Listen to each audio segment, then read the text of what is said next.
Today, we're going to dive into mindful and intuitive eating secrets for joyful eating. Let's start with talking a little bit about the difference between mindful and intuitive eating, because a lot of this question comes up a lot for me, and people are always asking me, what's the difference? Isn't it one and the same? And there are some slight differences in that mindful eating is really about the experience of eating itself. So it's about being present for your meal, using all of your senses, slowing down and savoring your food, as well as really being present and conscious of all the ways that food gets to your plate, the people involved, the interconnectedness between nature and where the food comes from, where it grows, how you access it. Those are the types of things that we would think of around mindful eating. Intuitive eating, on the other hand, is more about the experience of understanding your eating cues, understanding what drives your hunger, your cravings. And it also is about kind of giving you internal answers about what, when, and how many bites to eat. So it uses it uses your own intrinsic body wisdom to help you guide and make food decisions. And it also helps to make mindset shifts from scarcity mindset to abundance mindset. So there are a few things that people typically lose focus with when it comes to eating and meal planning. Oftentimes people make decisions about food with their head as opposed to with their bodies. And the truth is that when you were a baby, you knew exactly what you wanted to eat, you knew exactly when to stop. And maybe it was your caregiver who decided, well, you can't, you must still be hungry, right? Can you imagine? You're kind of the mom or dad putting a spoon into the baby, like, come on, take more. And the baby's like, or the toddler's like, turning its head, no, I don't want more, I don't want more. And you just know intrinsically that you've had enough to eat, right? The baby may throw the spoon, make a mess, start playing with the food. That's how they know they're done eating. And over time, we tend to lose that wisdom, that intrinsic wisdom about when we're done. And intuitive eating and mindful eating is really about coming back home to the body and to helping you make those decisions from a really natural place as opposed to an external place. Also, people tend to make their appetites wrong, or they make their bodies wrong instead of honoring and working with what it's telling you. So instead of saying, like, you shouldn't be hungry right now, you've just ate. Instead, intuitive and mindful eating says to question and to get curious about why you're hungry, not to judge it, but to understand and appreciate and accept what your body is telling you, and then take steps to honor and acknowledge that. You may listen to the clock or books or gurus or other people to tell you what and when to eat instead of trusting yourself. So it's moving from external to internal around decisions that you're making around eating. And also people lose focus as it relates to eating simply to fill up your stomach, as opposed to eating to be fully satisfied. There's a very big difference between those two, and intuitive and mindful eating often can help solve that problem. So let's dive into 4 really easy, really effective mindful eating tips. The first one is literally just your breath. If you make a decision to take 5 to 10 deep breaths before you eat, there's a few things that can happen. Number 1 is that you're telling your brain that you're safe, that you're not in a rush, and that you're present. What the breath does is if you're breathing slowly and purposefully, your brain knows that you're not running from a tiger, that there's no stress response, that you're not in a crisis. So even if you're feeling agitated or stressed or emotional, taking 5 to 10 deep breaths can activate the part of your brain that is involved with longer term decision making. And that's what we really want to access before we're eating, so that we're not stuck in that stress, fight or flight response or an emotional response. The second tip is to actually chew twice as long as you normally do. You're going to notice once you bring some awareness to this that you may chew really quick. You may chew big chunks of food. You may have a desire or tendency to want to swallow faster than what is probably best in terms of digestion. So chewing twice as long as you normally do. I don't want to put in like chew 20 times or chew 10 times. Just focus on doubling the amount of time that you chew each bite of food And the reason for this is because it really aids in digestion. It helps you break down your food, and it helps to bring out digestive enzymes from your salivary glands that can help you masticate and digest the food, help you absorb that food and assimilate the nutrients in your body.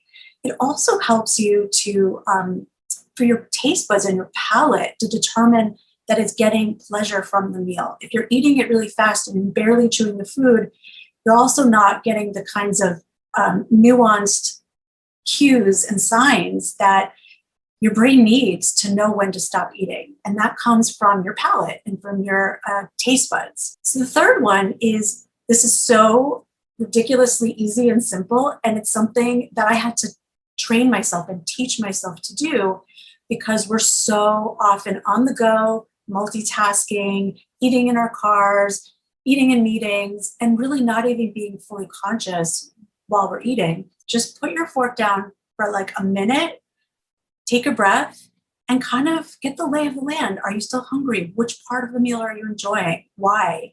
How do you know how much more you should eat? These answers, when you ask these questions, are going to start to become more and more apparent. But it really takes just simply putting your fork or spoon down between bites and pausing. There's so much power in the pause.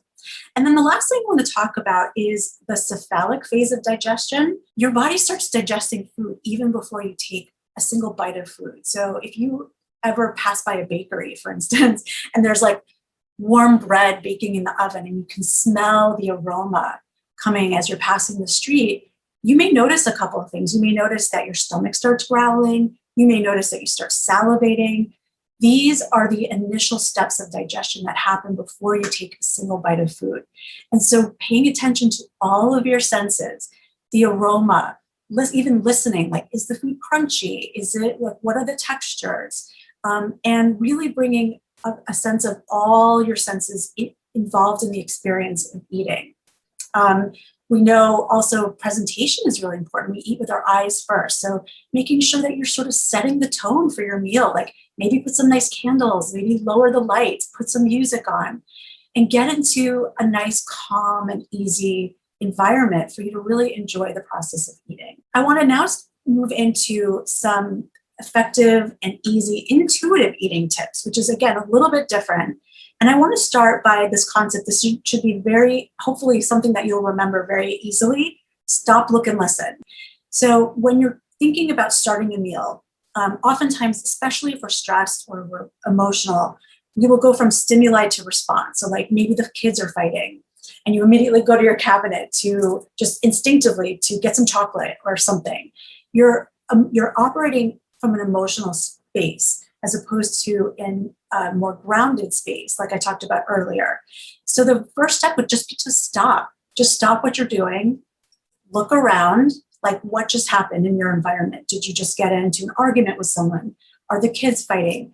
Did you have a long day at work? Did you get into a road rage? Was there a big traffic, jam on your way home? Just look around and start to understand why you feel compelled to eat in that moment. And then the last part is to listen. So the first part is stop. The second part is looking around your environment. And the third part is listening within. So this is where you might say, oh, I'm noticing that I'm feeling really stressed right now, or I'm noticing that I'm overly emotional, or that something else is going on, or maybe I have some physical discomfort and I'm using food to comfort. It's really easy, but just something where you can remove the judgments and just understand and listen to about what's going on internally. The second is imagining a hunger timeline. I created this timeline, but you can sort of imagine any timeline you like. But the idea is to get to know your more nuanced hunger and satiety cues. So on the first end of the spectrum, there's a 1 where it's like you're so hungry you're going to faint. And 10 would be like Thanksgiving full, gotta unbutton my pants. That's a 9. Ravenous might be a 2. We tend to know when we're at the outer edges of that timeline. Like we know when we're ravenous. We know when we're so hungry we're going to faint. We know when we're so full that we have to unbutton our pants. But we don't often know the more granular and nuanced signs and signals of hunger, which would be like a 3, or what would a 4 feel like? What does an 8 feel like? What does a 7 feel like? And these are the types of things that you can start to get to know about yourself and understand very clearly. Oh, when I'm a 3, I start to think about food more, or I get hangry. Or maybe when you're a 7 or 8, there's other things that start to happen, like you feel a little nauseous, or maybe you're not getting any more pleasure out of that meal. And what I often tell my clients is that the sweet spot is around a 5 or 6. The time where you should stop eating is typically when you feel a sense of satiety, full body satiety, to the point where you can push yourself away from the table, move on with your day, and not think about food for several hours. You're also going to feel really comfortable, really energetic, or slightly energetic, and you're going to feel very satisfied. And it can take several, weeks or months to really get clear on this timeline. So it's a practice like anything else, but the more that you practice it, the more clear and more clarity you're going to have about when to start and when to stop eating. And then the last one is, and this is very hard, especially if you have done a lot of diets like I have in my life, is to try to make food more morally neutral. That you're not constantly saying, this is good choice, this is a bad choice, this is a junk food, this is a good food, that you can actually make that all food more morally neutral, because we know that it's all sort of energy, and some of that energy in food does things to make our bodies feel great, and some of the energy from food, typically processed foods and things like that, don't make our bodies feel good, but they can serve another purpose. And see, the idea is not to always be judging your decisions or using outside influence to help you determine that, but really instead to really become clear about what food gives you pleasure, what food nourishes your body and helps you feel really great. And this is something that people often don't figure out or try to spend time with, is how it fits into your lifestyle. It just takes practice and it takes consistency.